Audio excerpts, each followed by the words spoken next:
हम माननीय मुख्यमंत्री महोदय से अनुरोध करेंगे कि वो अपने आशीर्वचनों से हमें अनुग्रहित करें। एक बार जोर से बोले जय श्री राम।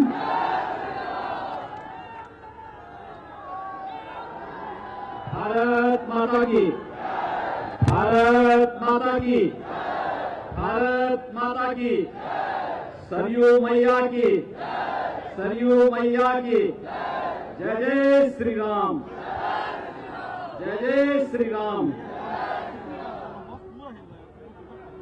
दीपावली के आज के इस अद्भुत कार्यक्रम में उपस्थित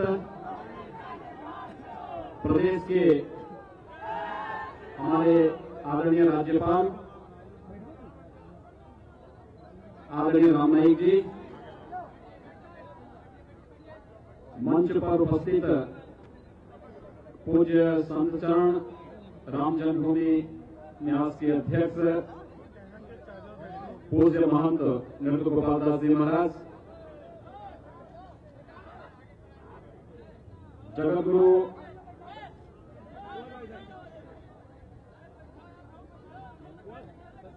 पूज्य स्वामी वासुदेवाचार्य जी महाराज, जगतगुरु रामानुजाचार्य स्वामी श्रद्धाचार्य जी महाराज, दिगंबर अखाड़ा के श्री महंत सुरेश दास जी महाराज, पूर्व सांसद डॉक्टर रामविलास दास वेदांती जी,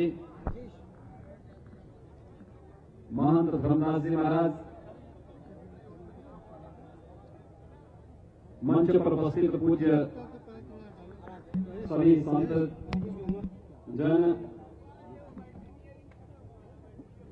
भारत सरकार के संस्कृति एवं पर्यावरण मंत्री माननीय डॉक्टर महेश शर्मा जी, पर्यटन मंत्री भारत सरकार श्रीमान केजे अनफोज जी, उत्तर प्रदेश सरकार के उप मुख्यमंत्री व श्री केशव प्रसाद मौर्य जी, डॉक्टर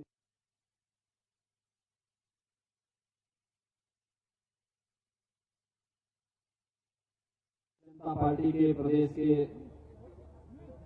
अध्यक्ष डॉक्टर महेंद्र नाथ पांडे जी, राष्ट्रीय सह संगठन मंत्री उत्तर प्रदेश के सह प्रभारी माननीय श्री प्रकाश जी, माननीय सांसद बल्लू सिंह जी, माननीय सांसद विनय कटियार जी, माननीय विधायक अयोध्या श्री प्रकाश गुप्ता जी और उपस्थित अन्य सभी माननीय जनप्रतिनिधिगण, पर्यटन विभाग के इन कार्यों को मूर्त रूप देने के लिए उपस्थित हमारी पर्यटन मंत्री प्रोफेसर नीता बहुगुणा जोशी जी और इस जनपद के प्रभारी मंत्री श्री सतीश महाना जी, उपस्थित अयोध्या के सभी भाइयों बहनों, आप सबको दीपावली की हार्दिक हार्दिक मंगलमय शुभकामनाएं और दीपोत्सव के साथ आज पूरा उत्तर प्रदेश आपके बीच यहाँ एकत्र हुआ है, इसलिए आप सबको एक बार पुनः बधाई और शुभकामनाएं दी। अयोध्या के बारे में देश और दुनिया के मन में क्या है, इसका सही और एक पॉजिटिव तस्वीर प्रस्तुत करने के लिए आवश्यक था कि जिस अयोध्या ने इस देश को, इस दुनिया को वह सब कुछ दिया जो मानवता की कल्याण का मार्ग प्रशस्त करता हो, राम राज्य की उस परिकल्पना को जिसमें आदि दैविक, आदि भौतिक और आध्यात्मिक किसी भी प्रकार के दुख और दरिद्रता के लिए कोई स्थान न हो, उस परिकल्पना को साकार करने वाला अयोध्या आखिर क्यों विकसित हुआ, क्यों लगातार एक नकारात्मक चर्चा का विषय बनता रहा, उस नकारात्मकता से सकारात्मकता की ओर ले जाने का एक अभियान है हम सबका, और इसलिए हम सभी लोग एक साथ इस मंच पर आपके बीच में उपस्थित हुए हैं। मुझे प्रसन्नता है कि पूरी अयोध्या नगरी ने और इस जनपद ने इस पूरे कार्यक्रम में सहभागी बनकर के इसको एक मूर्त रूप देने का प्रयास किया है। जो कार्यक्रम आज का उसका ये पहला चरण है, 4 चरण पूरे होने हैं, इसलिए अभी तो हम पहले चरण में यहाँ शामिल हो रहे हैं। इसलिए इस अवसर पर मैं आप सबको हृदय से बधाई दे रहा हूं, अपनी शुभकामनाएं दे रहा हूं। भाइयों बहनों, आप सब ने देश के बारे में, आज देश अपनी आजादी के 70 वर्ष पूरा कर चुका है और देश का यशस्वी नेतृत्व आदरणीय प्रधानमंत्री जी के नेतृत्व में भारत को एक समर्थ भारत और सशक्त भारत बनाने की ओर जिस दृढ़ता के साथ आगे बढ़ा है, वह हम सबको सदैव प्रेरणा देता है कि जीवन तपकर ही बनता है और दीप सदा जलकर हंसता है। और मुझे लगता है वह दीप बनने के लिए आप सबका आह्वान करने के लिए हम आज दीपोत्सव के इस अवसर पर अयोध्या में पधारे हैं। ये दीपावली का उत्सव देश और दुनिया को अयोध्या ने दिया, लेकिन अयोध्या स्वयं उपेक्षित हो गई। अयोध्या लगातार प्रहार झेलने के लिए मजबूर होती गई, लेकिन अब वह प्रहार झेलने की स्थिति नहीं रहेगी। 133 करोड़ रुपए की लागत से भारत सरकार के पर्यटन मंत्रालय की विभिन्न योजनाओं का शिलान्यास यहां पर संपन्न हुआ है। और मैं आप सबको इस बारे में कहना चाहता हूं, हमारे पूज्य संतों ने पिछली बार भी जो बात कही थी यहां के घाटों के बारे में, पूरी अयोध्या के सुंदरीकरण के बारे में, और अयोध्या ही नहीं, हम लोगों का तो प्रयास है कि उत्तर प्रदेश के अंदर उस हर कार्यक्रम को हम लोग एक नई ऊंचाइयां प्रदान करें, चाहे वो अयोध्या हो, काशी हो, मथुरा हो, नैमिषारण्य हो, मिर्जापुर में विंध्यवासिनी का धाम हो, तुलसीपुर में देवी का धाम हो, सहारनपुर में शाकंभरी देवी का धाम हो, या फिर इस देश के अंदर पुरातात्विक महत्व के भारत की विशिष्ट वास्तु के लिए प्रसिद्ध उन सभी स्थलों के विकास का, या फिर उत्तर प्रदेश के टूरिज्म के विकास का। उत्तर प्रदेश देश और दुनिया का टूरिज्म का एक हब बने, इस विशेष की शुरुआत हम लोग अयोध्या से करने जा रहे हैं कि अयोध्या देश और दुनिया के सामने अपने उस पुराने वैभव के साथ एक बार पुनः स्थापित हो सके। लोग अयोध्या के बारे में नकारात्मक चर्चा बंद करके अयोध्या को सही मायने में समझने का प्रयास करें। अयोध्या मानवता की धरती है और अयोध्या ने मानवता का पाठ दुनिया को पढ़ाया है राम राज्य के माध्यम से।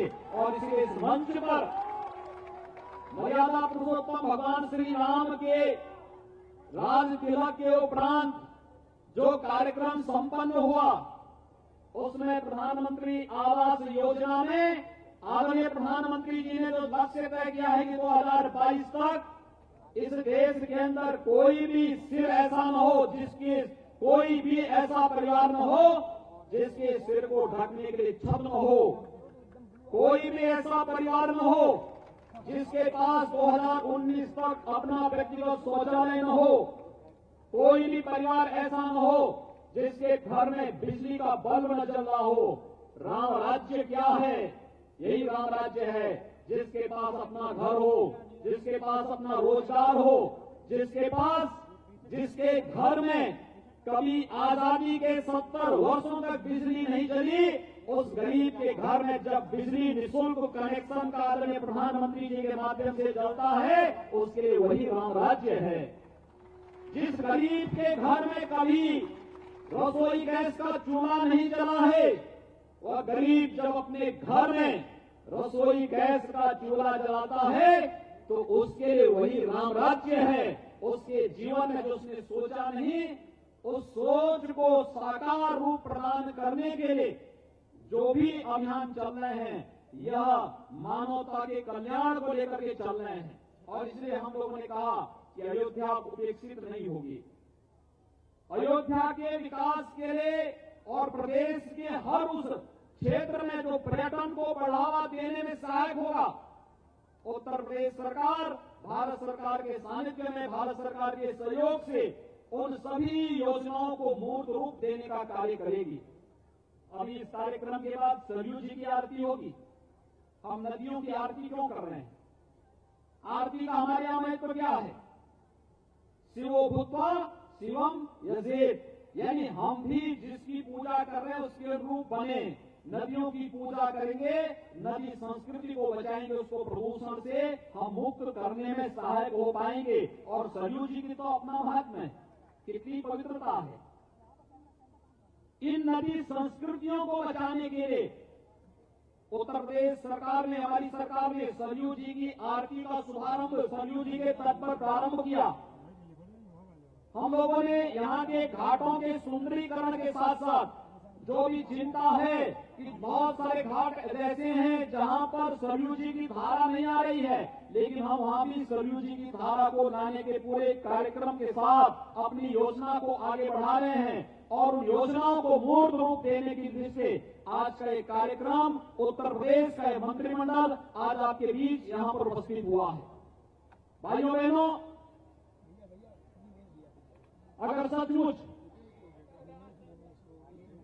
हमें अपने जीवन में और अपनी आने वाली पीढ़ी के भविष्य के जीवन में खुशहाली लानी है तो हमें विकास का पथ अपनाना पड़ेगा, अपनी विरासत का सम्मान करना पड़ेगा, अपने पूर्वजों और अपने महापुरुषों के प्रति सम्मान का भाव व्यक्त करना पड़ेगा। और इसीलिए बार बार प्रधानमंत्री जी इस बात को कहते हैं कि विकास एक माध्यम है समाज के अंतिम पायदान पर बैठे हुए व्यक्ति को जोड़ने का। उस तक हम विकास करेंगे, वह समाज और राष्ट्र की मुख्य धारा से जुड़ेगा और समाज और राष्ट्र की मुख्य धारा से जुड़ने के बाद विकास की अपार संभावनाओं को आगे बढ़ाएगा। हम पर्यटन की दृष्टि उत्तर प्रदेश को बढ़ाने के लिए इसलिए कर रहे हैं।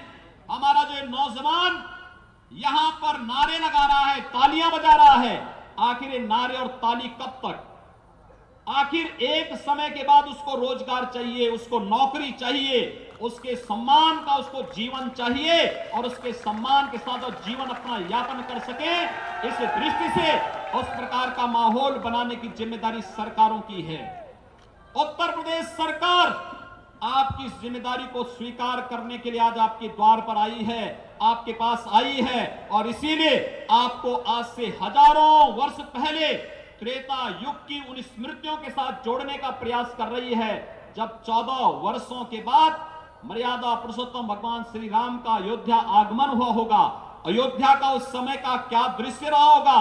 अयोध्या ने देश और दुनिया को दीपावली तो दी, लेकिन सदैव आशंका की नजरों से अयोध्या को देखा जाता रहा। क्यों? ये आशंकाएं बंद हो, अयोध्या के नाम पर लगने वाले प्रश्न चिन्ह बंद हो, अयोध्या को उसकी पहचान मिले, अयोध्या को उसका सम्मान मिले और अयोध्या वासियों को देश और दुनिया में मानवता के कल्याण के लिए जिस राम राज्य की परिकल्पना को साकार करने के लिए जो अभियान यहां से चला था, वे साकार होता हुआ दिखाई दे। इस दृष्टि से आज हम सब यहां पर उपस्थित हुए हैं। मैं आभारी हूं अपने पूज्य संतों का। एक साथ सभी पूज्य संतजन यहां पर इस मंच पर उपस्थित हुए हैं। संभवतः पहली बार ऐसे देखने को मिला है कि सारे संत एक साथ मंच पर उपस्थित होकर के इस पूरे कार्यक्रम को, अयोध्या की इस पूरी अद्भुत दीपोत्सव के कार्यक्रम में सहभागी बनने जा रहे हैं। और हमारे अभिभावक के रूप में प्रदेश के श्री राज्यपाल आदरणीय श्री राम नाईक जी ने सहजता के साथ इस कार्यक्रम में अपनी उपस्थिति के माध्यम से इस पूरे कार्यक्रम को एक नई भव्यता और एक नई दिव्यता प्रदान की है।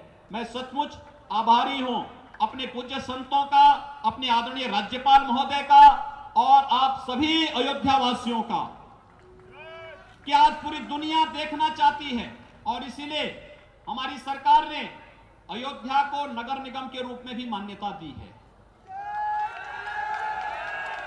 याद रखना, अयोध्या नगर निगम की जितनी आबादी है उतने दीप आज अयोध्या में जलेंगे। यहां के घाटों पर सरयू जी की आरती के तत्काल बाद जो कार्यक्रम भव्यता के साथ होने जा रहा है वह दीपोत्सव का कार्यक्रम बड़ी दिव्यता के साथ पूरा देश और पूरी दुनिया देखना चाहती है और उस दृश्य से हम लोग यहां पर आपके बीच आए हैं। आप अयोध्या में हैं, लेकिन आप जानकारी आपको रखना चाहिए भगवान राम की जिस लीला को यहां पर आप मंचन करते हैं, तुलसीदास जी ने जिस रामलीला की शुरुआत प्रारंभ की थी, ये रामलीला केवल यहीं तक सीमित नहीं है। ये रामलीला थाईलैंड में भी होती है, ये रामलीला इंडोनेशिया में भी होती है, ये रामलीला श्रीलंका में भी होती है।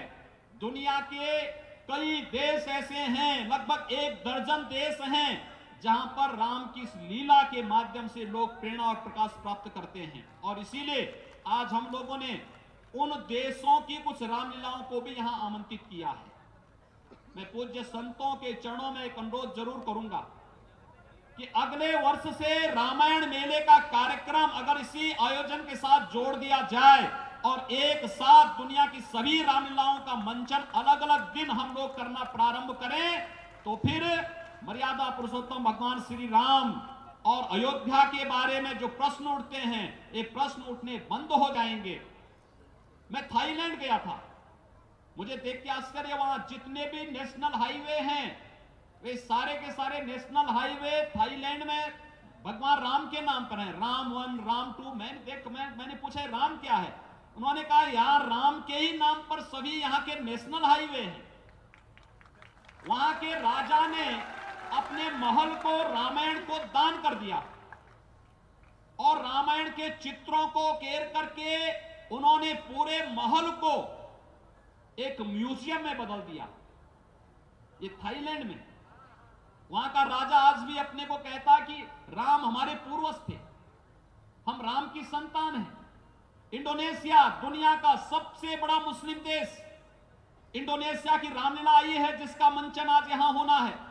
और आप आश्चर्य करेंगे, इंडोनेशिया दुनिया का सबसे बड़ा मुस्लिम देश, जितने कलाकार आए हैं सब मुस्लिम हैं।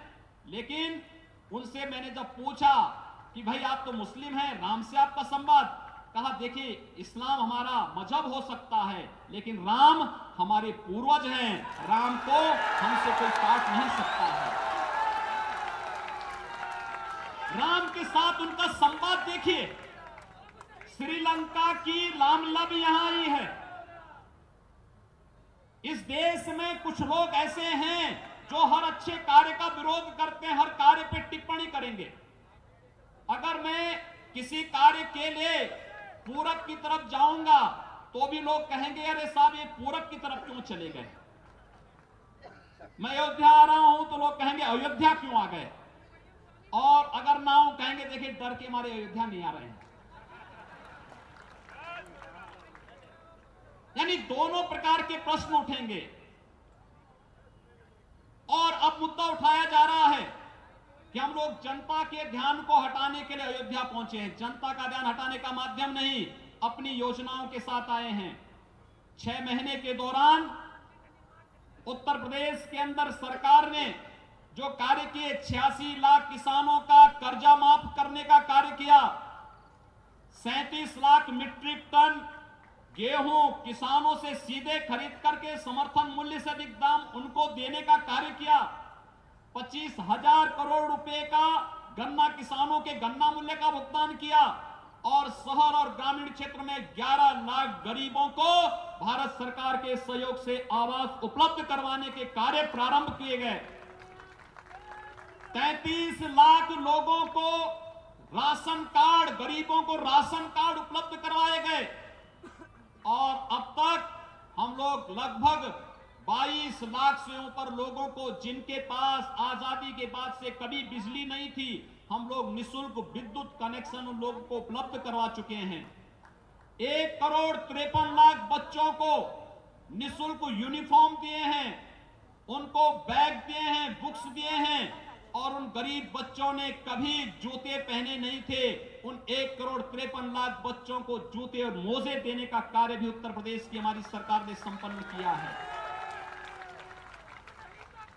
बिजली नहीं मिलती थी। अयोध्यावासी होंगे पिछले 15 वर्षों में कितने दिन बिजली मिलती थी।